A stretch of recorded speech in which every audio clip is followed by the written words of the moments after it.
Here we are making a research paper, and all the outline is it's cut and paste from your research. So this just builds on the step that you have already done. We're just organizing our paper. So you can see the Roman numerals over here. This is the order that our paper is going to be in. We've got an introduction, we've got a body, we've got a conclusion. The introduction is just like it always is. Tell me what you're going to tell me. So you will need to introduce all of your claims.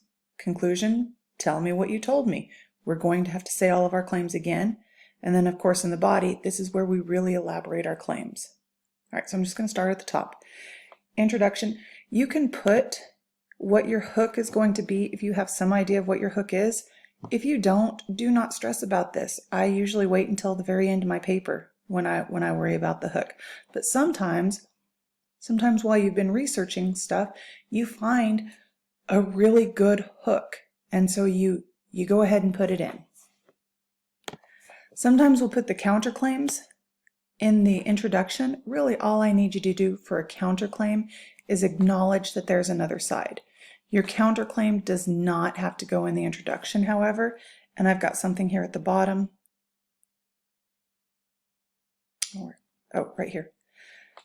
Counterclaim can pretty much go over wherever it fits. You do not want it really in the middle of the paper. You don't want to be saying, blah, blah, blah, here's why I'm right. Oh yeah, here's why some people think I'm wrong. And then here's why I'm right again.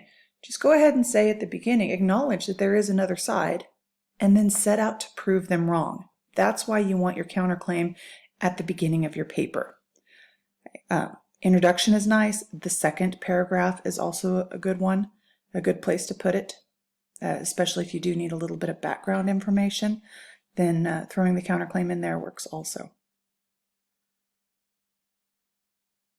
Okay, so for our outline's sake, I went ahead and put it in here.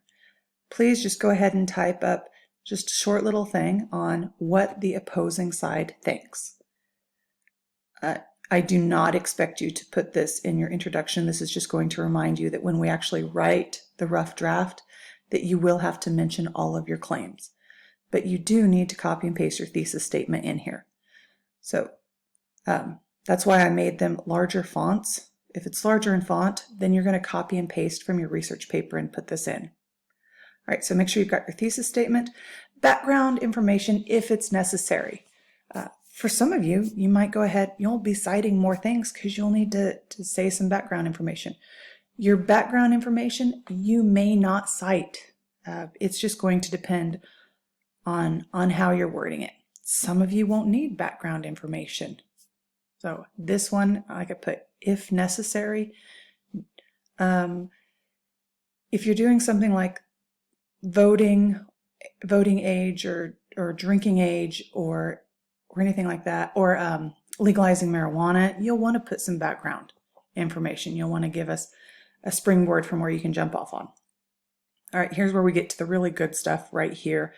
You're just going to copy and paste, because hopefully you did put that in your research. Your claims, your 3 claims. So copy and paste your claim. Remember, this is an opinion sentence, but claim and reason are the same thing. In English, we like to say claim. In common sense, we say reason.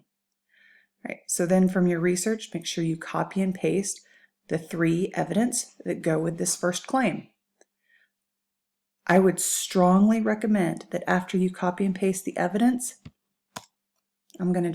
I returned, and I'm just going to hit tab. You really, really should go ahead and keep your research origins on where it came from. So copy and paste the URL, the www. Whatever it was.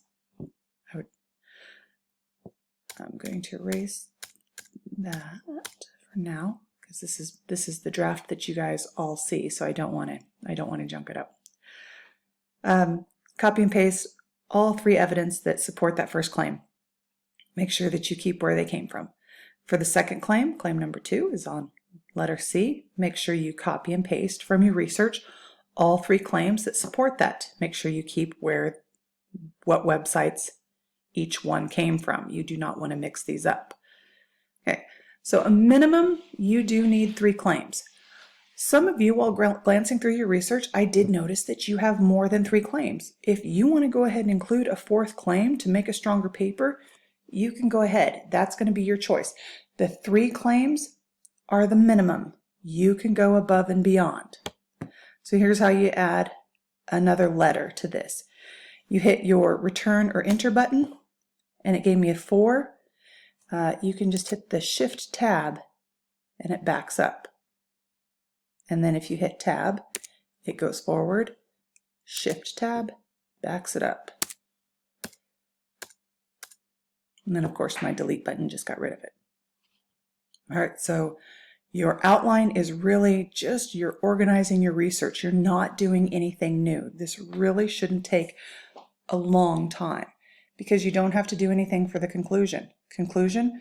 You're not going to write this in the outline. Just know that when you're writing your paper, you're going to need a strong ending tying all of,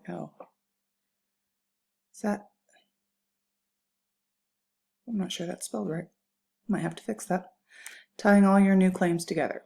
So no new information in the conclusion. You're just going to tell me what you told me. You're going to go over your 3 claims in a slightly different way and call to action. But this part, like I said, this part right here will come when you're writing your rough draft. All that I want you to do for the outline are the stuff that's in large font. Acknowledge the counterclaim, copy and paste your thesis, background information if necessary, copy and paste your claim, copy and paste the evidence and where they came from, and that's it. It is short and sweet. So copy and paste and get that done and go ahead and submit it.